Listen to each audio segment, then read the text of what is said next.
আমরা যে আমাদের পোশাকগুলি পরি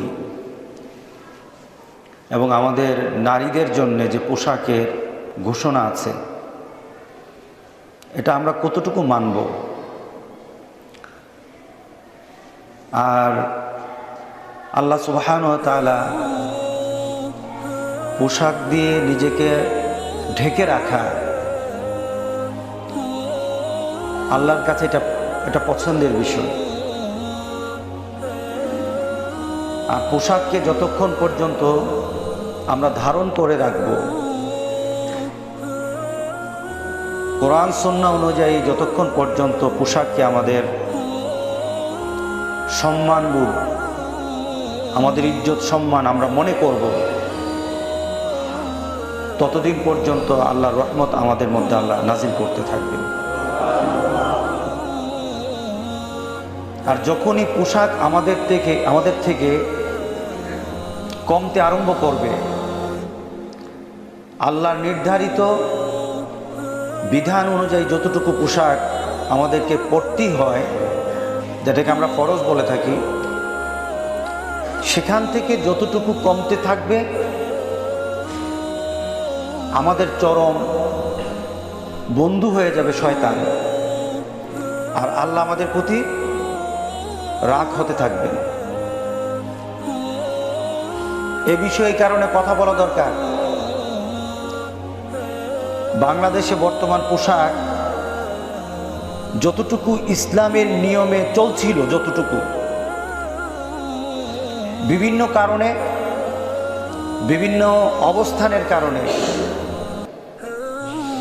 এমনকি শিক্ষা প্রতিষ্ঠানের কারণে এখন আমাদের সন্তানরা দ্বীনি ইসলামী কোরআন সুন্নাহ অনুযায়ী পোশাক পরা থেকে বিরত থাকতেছে।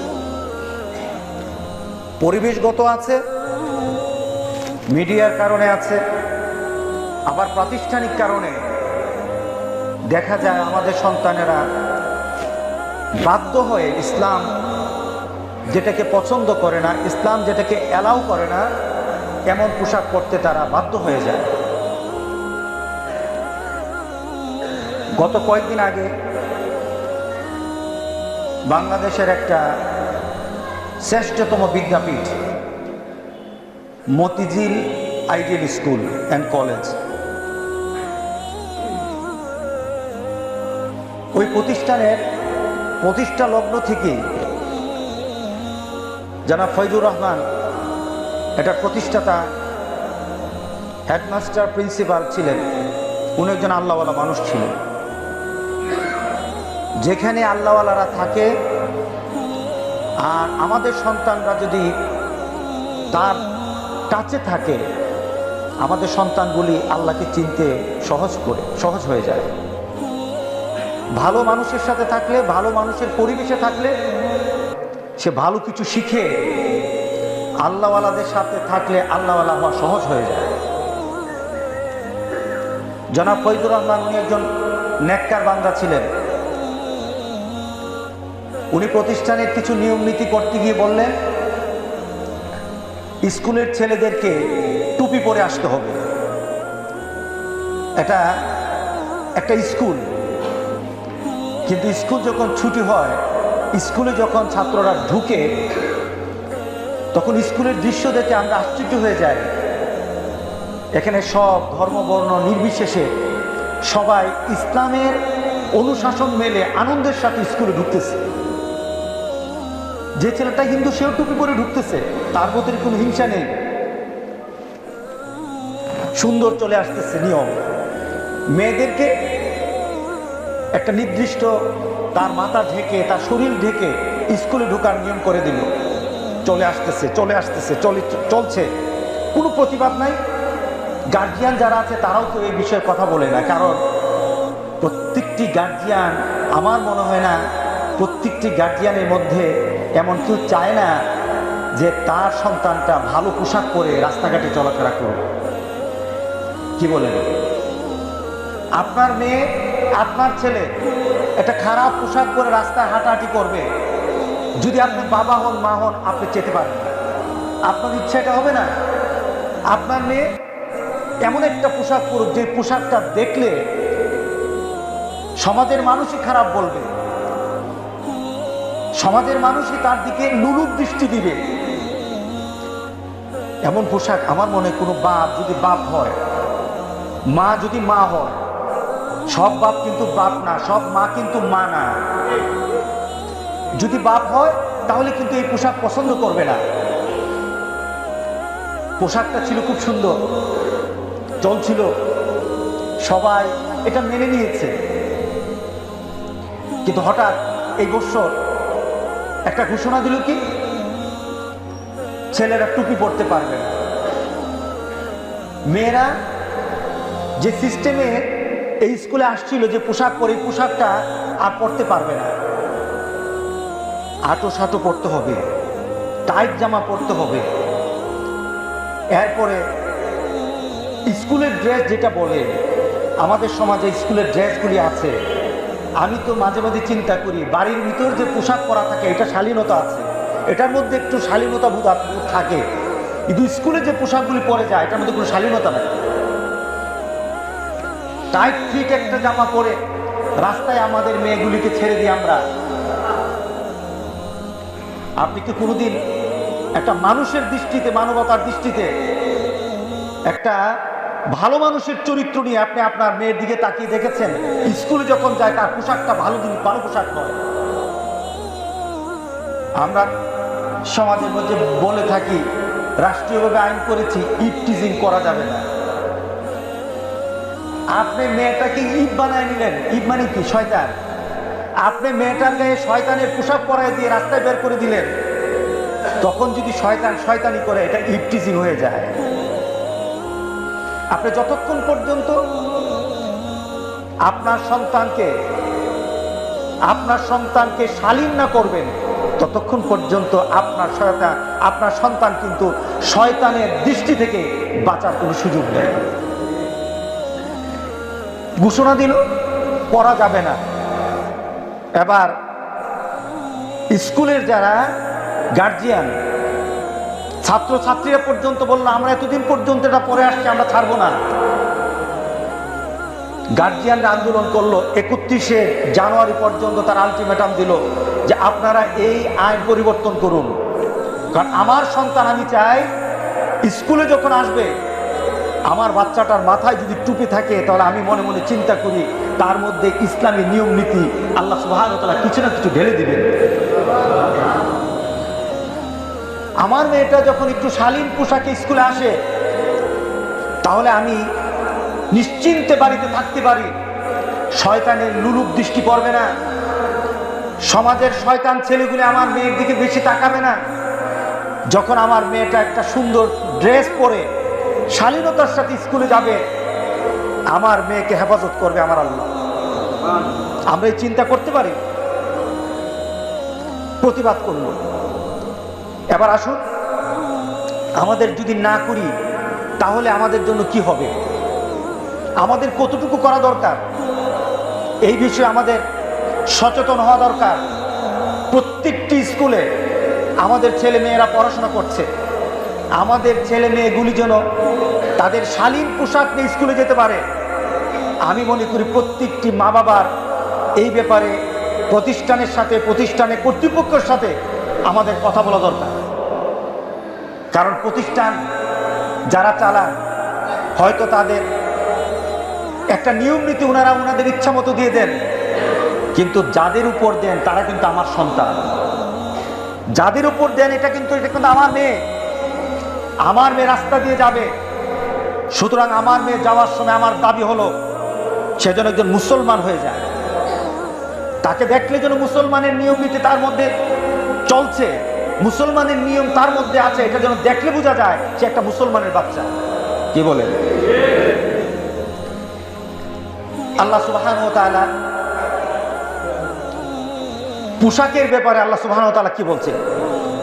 ইয়া বানি আদম, আদম সন্তান, এখানে মুসলমান বলা হয় নাই, অথবা অন্য কোনো ধর্মাবলম্বীর কথা বলা হয় নাই, সরাসরি আল্লাহর সৃষ্টি জগতের মানুষ জাতিকে বলা হচ্ছে। আর শরীর ঢেকে রাখার ব্যাপারে কথা শুধু মুসলমানরা বলে না, আপনি ইহুদি ধর্মকে আপনি সার্চ করে দেখেন, এদের মেয়েকে উলঙ্গ করা এদের মধ্যে অত্যন্ত পাপের কাজ। খ্রিস্টানদের ধর্মে আপনি খ্রিস্টানদের নামদেরকে দেখেন, মহিলাদেরকে যারা খ্রিস্টানদের পাদ্রীদের সাথে থাকে, যারা চার্চে থাকে, তাদেরকে দেখেন, তারা মুসলমানরা যেভাবে বুরখা পরে মাথা ঢেকে চলে তার থেকে আরো বেশি ডাকে।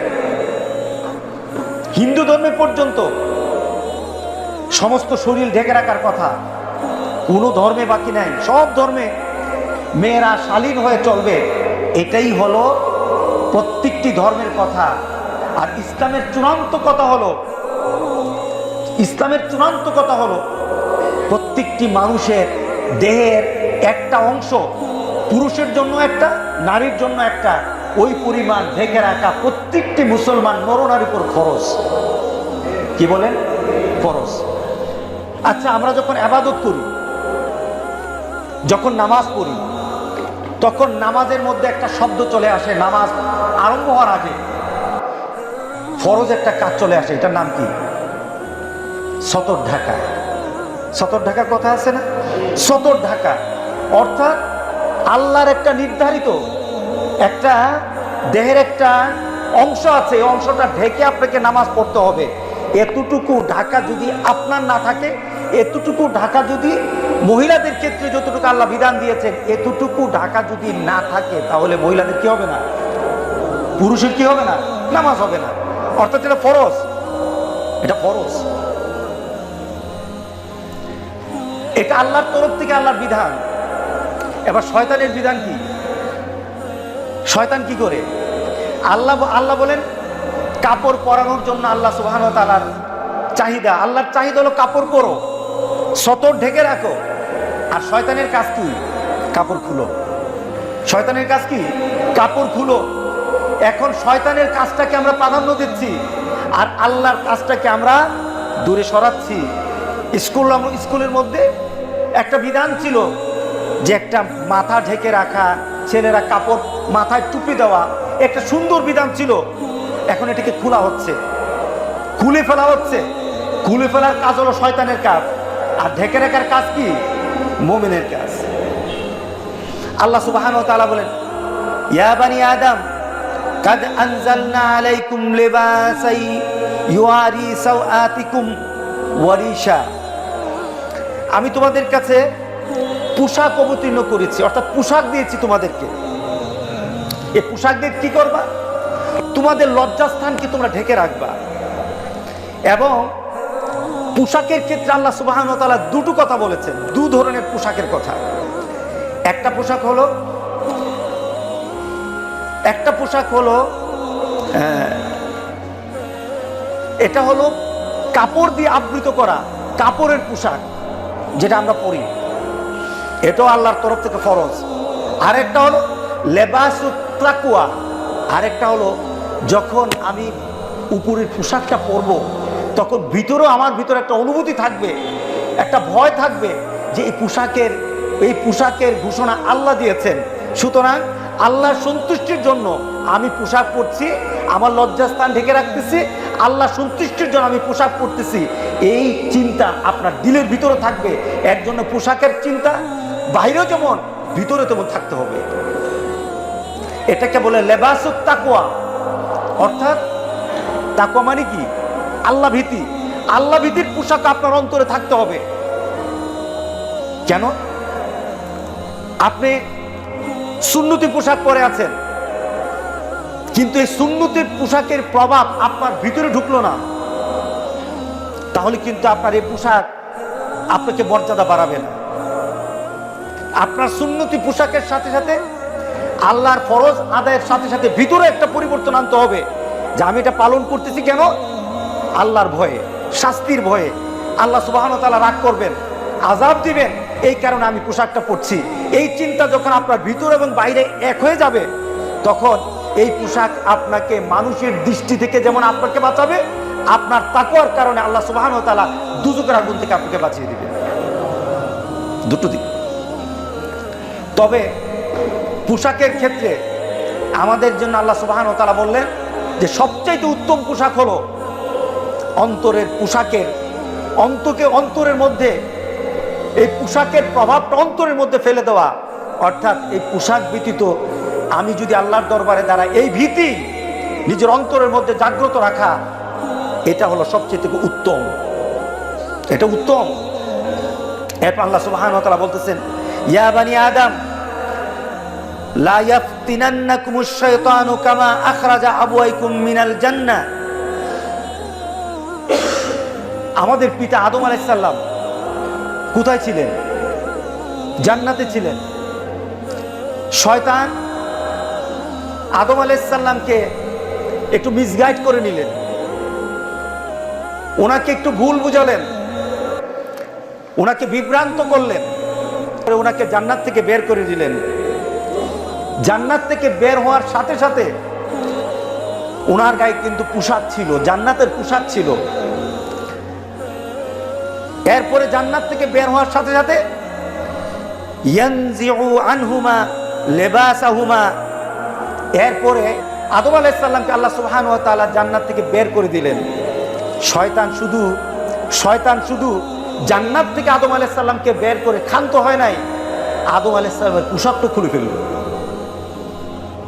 আদম আলাইহিস সালাম কি করলো? এটা কোরআনের আয়াত। তার পোশাকও খুলে ফেললো। অর্থাৎ শয়তানের কাজ হলো পোশাক খোলা, আর জান্নাতীদের কাজ হলো পোশাক পরা। বুঝতে হবে, আপনার সমাজে যদি, আপনার পরিবারে যদি আপনার মেয়ের জন্য আপনি এমন পোশাক কিনে দেন যেই পোশাকটা কোরআন সুন্নাহ অনুযায়ী আপনার মেয়ের জন্য মানায় না, মুসলমান হিসেবে মানায় না, তাহলে কিন্তু আপনি শয়তানের কাতারে পড়ে যাবেন। কারণ শয়তানের কাজ কি? শয়তানের কাজ কি? পোশাক খুলে দেওয়া। আপনার মেয়ে হোক, আপনার মেয়েকে ফরজ শিক্ষা, আপনার মেয়েকে দিন শিক্ষার ব্যাপারে আপনার দায়িত্ব। আপনি যদি আপনার মেয়ের গায়ে থেকে পোশাক খুলে নেন, তাহলে কিন্তু আপনি শয়তানের কাতারে চলে যাবেন। তাহলে বুঝতে হবে টুপি পরা কি সুন্নত। আপনার ছেলে সুন্নত আদায় করতেছে, দেখেন আপনার ছেলে সবসময় মাথার মধ্যে টুপি পরে চলে, তার মধ্যে একটা শখ জেগেছে আমি টুপি পরে চলবো। এটা ভালো না খারাপ? আপনি হঠাৎ চিন্তা করলেন, বাবুরে এই বয়সে টুপি ধরলে মানুষ তো তোরে স্মার্ট বলবে না, মানুষ তো তোকে আধুনিক বলবে না, তোকে অনেক কাজ করতে হবে, ভবিষ্যতে তোর জন্য আমার অনেক পরিকল্পনা আছে, সুতরাং এই টুপিটা খুলে ফেল, টুপিটা ভালো লাগে না। যখনই আপনি এই কথা বলবেন তখনই আপনি শয়তানের কাতারে চলে যাবেন। কি বলেন? আপনার মেয়ে হিজাব পরে, আপনার মেয়ে পর্দা করছে, আপনার মেয়ে সুন্দর একটা দিনই পোশাক পরে চলাফেরা করে, হঠাৎ আপনার থেকে ঘোষণা আসলো, এত আগে বোরখা ধরিস না, বিয়া দেবো কেমনে? এত আগে বোরখা ধরলে তোর আবার তোরে পছন্দ করবে না, এমন একটা চিন্তা নিয়ে আপনি বললেন না বোরখা ছেড়ে দাও, হেজাব পরো না, মাথা ঢেকে চলো না, মুখ ঢেকে চলো না। এই ধরনের কথা যখনই কোনো মা বাবা কোনো সন্তানের জন্য বলবে, তখনই বুঝতে হবে ওই যে আল্লাহ সুবহানাহু ওয়া তাআলা বলেছেন শয়তানের কাজ হলো আদমকে যেমন শয়তান কাপড়হীন করেছে, ওই মা বাবাগুলি তখন শয়তানের কাতারে চলে যাবে। কি বলেন? এটা যদি কোনো ব্যক্তি হয়, ব্যক্তি শিক্ষা প্রতিষ্ঠানের প্রধান হয়, শিক্ষা প্রতিষ্ঠানের প্রধান, যদি শিক্ষা প্রতিষ্ঠানের কোনো কমিটির লোক হয়, তাহলে শিক্ষা প্রতিষ্ঠানের কমিটির লোক, এটার ব্যাপারে কেউ যদি কথা বলে, আমার আল্লাহর বিধান অনুযায়ী শয়তানের কাজ হলো কাপড়কে কমিয়ে দেওয়া, আর আল্লাহর বিধান হলো কাপড়কে, শরীরকে ঢেকে রাখার জন্য পর্যাপ্ত কাপড় পরা। সুবহানাল্লাহ, সুবহানাল্লাহ। এখন শয়তান তো তার আদম আলাইহিস সালাম কাপড় খুলে ফেললেন। আদম এখন ইয়ে হয়ে গেল, শয়তানের কাজ ছিল কি? বের করা, কাপড় খুলে দেওয়া। এখন আপনাদের কাছে একটা প্রশ্ন, যে আমরা আমাদের সন্তানের জন্য এমন একটা পরিবেশ, এমন একটা নীতি, এমন একটা চিন্তা রেখে যাওয়া দরকার আছে কিনা, যে আমার সন্তান আল্লাহ রাসূলের নিয়মে চলার কারণে, আল্লাহ রাসূলের নিয়মের প্রতি থাকার কারণে তার একটা ভবিষ্যৎ ভালো হবে, এমন একটা পরিবেশ দরকার আছে কিনা বলেন? বর্তমানে কি আপনি রাস্তার দিকে তাকিয়ে দেখেন, সমাজের দিকে তাকিয়ে দেখেন, আজকে গ্রামগঞ্জে পর্যন্ত মেয়েরা প্যান্ট শার্ট পরে চলাফেরা করে। শহরে তো কোনো কথাই নেই। এটা হলো স্মার্টনেস, এটা হলো তাদের জন্য আধুনিকতা, এটা হলো আপনার সন্তান চিন্তা করে এতে আমাদের কল্যাণ আছে। তবে কল্যাণ কতটুকু আছে, এই পোশাকের কারণেই কিন্তু বর্তমানে ইফটিজিং বেড়ে গেছে, বর্তমানে ধর্ষণও বেড়ে গেছে। কয়েকদিন আগে ঢাকা বিশ্ববিদ্যালয়ের একটা মেয়েকে ধর্ষণ করা হলো রাতের বেলা। রাত কয়টা বাজে? 10টার সময় সে একা করলো কে, তাকে বের করা হলো। কতটুকু সত্য মিথ্যা আল্লাহ ভালো জানে, আমরা এটা যাচাই করতে চাই না। তাকে বের করা হলো, ধর্ষককে বের করা হলো। দেখা গেল ধর্ষক এমন একটা বেটা যে ভালো করে দাঁড়াইতে পারে না। কি বলেন? তার মানে কি তার মধ্যে জৈবিক চাহিদা নাই?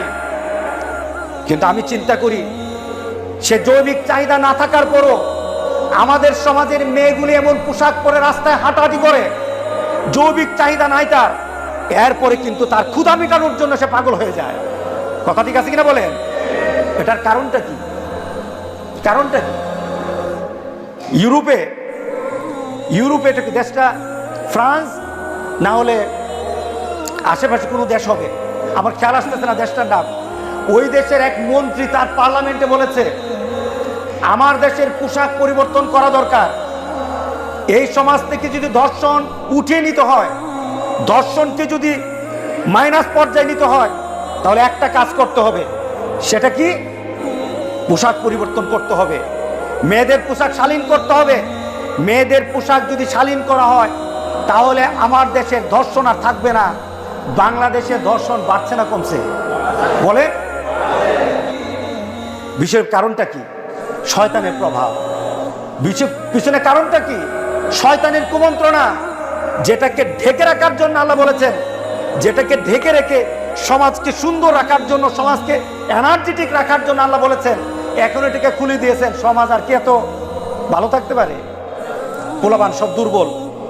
বর্তমান সমাজের রাস্তাঘাটে ছেলে মেয়েরা তাদের পোশাকগুলি কেমন পর্যায়ে নিয়ে গেছে, ছেলে পেলে আর নিজের অবস্থান ঠিক রাখতে পারে না।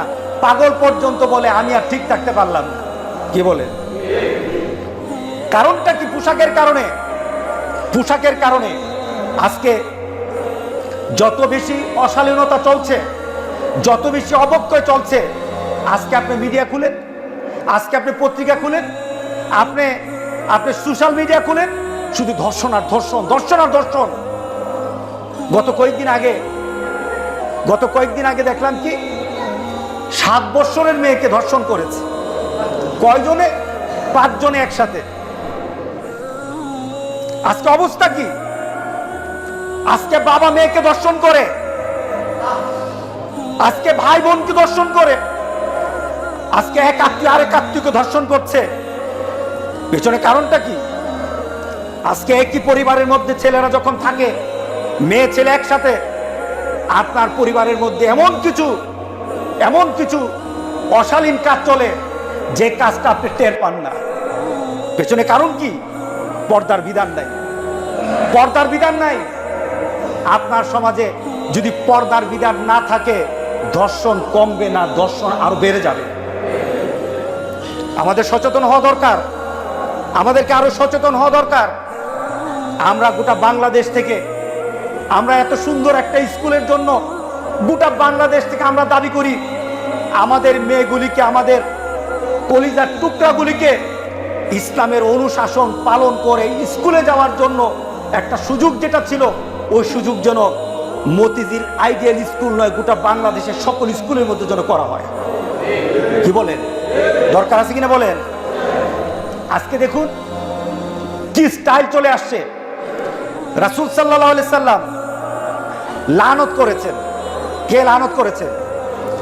লানা রাসূলুল্লাহ সাল্লাল্লাহু আলাইহি সাল্লাম মুতাশাব্বিহিনা মিনার রিজাল বিন নিসা ওয়াল মুতাশাব্বিহাত মিনান নিসা বির রিজাল।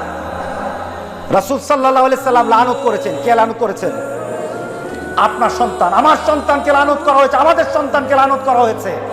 যেই সন্তান রাসূল সাল্লাল্লাহু আলাইহি সাল্লামের এই কথার মধ্যে পড়ে যাবে, এটা যদি কোনো হুজুরের সন্তান হয়, পড়বে কিনা? মরবে কেন বলেন?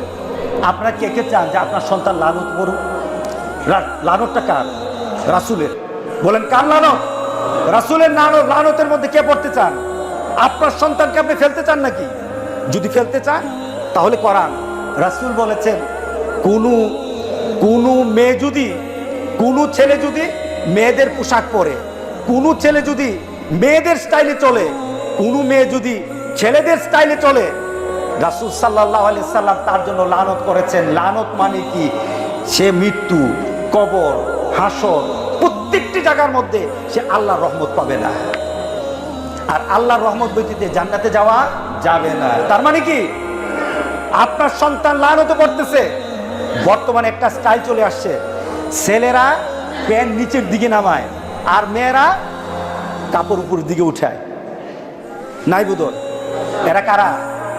গিয়ে দেখেন আপনার সন্তান কোনো একটা পোশাক পরতেছে। একদিন আপনার মেয়ে যখন বের হয়, আপনার ছেলে যখন বের হয়, তখন ছেলেরা নিচের দিকে নামায় আর মেয়েরা উপর দিকে উঠায়। রাসূল সাল্লাল্লাহু আলাইহি ওয়াসাল্লাম যেটা বলেছেন যে পোশাকের ক্ষেত্রে পুরুষের জন্য বলেছেন, মান আসফালা মিন কাবাইনে মিনাল এজার। এজার মানে পোশাক। এই পোশাকের একটা নিচের দিকে টাকনুর নিচে কোনো পুরুষ যদি তার কাপড়টা নিচের দিকে নামিয়ে দেয়, রাসূল সাল্লাল্লাহু আলাইহি সাল্লাম বলেছেন ফাফিন্নার, তার ওই স্থানকে আল্লাহ সুবহানাহু ওয়া তাআলা দুজকে দিবেন। আপনার সন্তান লানতে, আপনার সন্তান তার কাপড়কে নিচের দিকে দিয়ে দুজকে যাচ্ছে। আর রাসূল সাল্লাল্লাহু আলাইহি সাল্লাম আবার মেয়েদের জন্য বললেন যে তোমরা তোমাদের পোশাকগুলি ঝুলিয়ে দাও। মেয়েদের পোশাক কি হবে? ঝুলানো। কেমন ঝুলানো? আধাত পর্যন্ত বলা হয়েছে না, এক হাত যদি প্রয়োজনে এক হাত ঝুলাই দাও, মাটির সাথে লাগবে, যেন পাটা কোনো পুরুষ না দেখতে পারে, কোনো বেগানা পুরুষ যেন তোমার মেয়ের পাটা না দেখতে পারে। আর এখন মেয়েরা উপর দিকে উঠায় আর পোলাপান কোন দিকে? নিচের দিকে। মিয়া, এটা রাসূলকে অপমান করা হচ্ছে, এটা আমার রাসূলের নীতিকে অপমান করা হচ্ছে। আপনি মুসলমান হওয়ার পর আপনার সামনে আপনার সন্তান যদি রাসূলের অপমান করে, আপনার সন্তানের মর্যাদা আপনার কাছে বেশি না রাসূলের মর্যাদা বেশি? বলেন হ্যাঁ? যেই সন্তান রাসূলকে অপমান করবে আর আপনি দেখে দেখে সন্তুষ্ট চিত্তে তাকিয়ে থাকবেন, আল্লাহর কসম খেয়ে বলি রাসূলের লানতে আপনার সন্তানও পড়বে, আপনিও পড়ে যাবেন। প্রতিবাদ করতে দরকার আছে কিনা বলেন? আপনার সন্তান কি পোশাক পরে? স্কুলে টাইট জামা পরে, টাইট কোনো কাপড় পরে, স্কুলের ড্রেসগুলি দেখলে মনে হয় সমাজে আরো যৌন সুরসুরি দেওয়ার জন্য স্কুলের ড্রেসগুলি বানানো হয়েছে। আমাদের পাশে একটা স্কুল, কি স্কুল না এটা? পৌর স্কুল। বেশ অনেকদিন আগে আমি হঠাৎ ওই স্কুলে কোনো একটা অনুষ্ঠানে গেলাম, গিয়ে আমি পোশাকের কথা বললাম যে পোশাকটা পরিবর্তন করা দরকার। বাচ্চাগুলি কার? বাচ্চাগুলি আমাদের এলাকার সন্তান। এখানে অনেকের সন্তান আছে এ পৌর স্কুলে পড়ে, মেয়েরা পড়ে। আমি সেখানে বললাম তারা হয়তো নিজস্ব কোনো চিন্তাধারা করেছে, কমিটির লোক, হেডমাস্টার সাহেব, ওনারা হয়তো নিজস্ব কোনো চিন্তাধারা করেছে। আমি গত একটা বছর পর্যন্ত দেখি এই স্কুলের মেয়েগুলি বোরকা পরে চলতেছে, মাথায় হেজাব পরে চলতেছে, কিন্তু এর আগে তারা পড়তো না। এতে কি আপনারা খুশি না বেজার? কেন খুশি? মুহাম্মদ সাল্লাল্লাহু আলাইহি সাল্লামের নীতিতে, আল্লাহর নীতিতে আপনার সন্তান চলছে। আপনার সন্তান তার মাথাটা ঢেকে দিয়েছে আল্লাহর কারণে, ঠিক না? আপনি খুশি হওয়া দরকার আছে কিনা বলেন? আর যদি আপনার মেয়েটা একটা টাইট জামা পরে, এরপরে টাইট করে একটা কি বলে একটা ক্রস দে, সাদা একটা ক্রস দে, এমনি এই ক্রসটা মনে হয় যেন দুজকের ক্রস। মেয়েটাকে আরো হাঁটু করে ফেলে, মেয়েটার মধ্যে আরো অ্যাট্রাকশন বাড়িয়ে দেয়। আপনার সন্তান রাস্তায় হাঁটবে, শিক্ষিত করতে চান আপনার মেয়েকে, কিন্তু আপনার মেয়ে দুনিয়াতে শিক্ষিত হতে পারে কিন্তু জান্নাতে কিন্তু যাওয়ার সুযোগ পাবে না। আমরা এটা চাই না, কে বলেন? আমরা এটা চাই না। আমরা চাই একটা শালীন পোশাক পরে আমাদের সন্তানগুলি চলুক। দরকার আছে কিনা বলেন? দরকার আছে কিনা বলেন? আমরা যারা ওই গার্জিয়ানরা 31 তারিখ পর্যন্ত আলটিমেটাম দিয়েছে, 31 তারিখ পর্যন্ত তারা তাদের দাবির জন্য তারা অনুরোধ করেছে, আমরাও তাদের সাথে এক। ওটা মুসলমানের, যারা করেছে তাদের জন্য আল্লাহ রহমত হবে, যারা করেছে তারা আল্লাহ রাসূলের সুপারিশ পাবে। কারণ আল্লাহ এবং আল্লাহ রাসূলের নীতির জন্য তারা আন্দোলন করছে, নিজের কোনো চাহিদার জন্য না। আমরা তাদের সাথে ঘোষণা দেই, আমরাও তোমাদের সাথে আছি, আমরাও দোয়া করি আল্লাহ যেন তোমার সন্তানকে একটা সুন্দর পোশাক পরে স্কুলে যাওয়ার তৌফিক দান করে। আমাদের সন্তানগুলি যেমন পরিবেশ হয়, আমাদের এমন চিন্তা করার দরকার আছে কিনা বলেন? নতুবা ধর্ষণ পৃথিবীতে কেউ কমাতে পারবে না, ধর্ষণ কমাতে পারবে না। ধর্ষণ যদি কমাতে হয়, স্পার্কিং, ধর্ষণ মানে কি? স্পার্ক করা, নেগেটিভ পজিটিভ দুই লাইনে যাবে, এটাকে কিন্তু এক জায়গায় করানো যাবে না। এটার জন্য একটা কি থাকতে হবে? আবরণ থাকতে হবে, কাভার থাকতে হবে। কাভার যদি লিক করে স্পার্ক করবে, ডেঞ্জারাস, এটার নাম ধর্ষণ। কাভার ঠিক রাখতে হবে।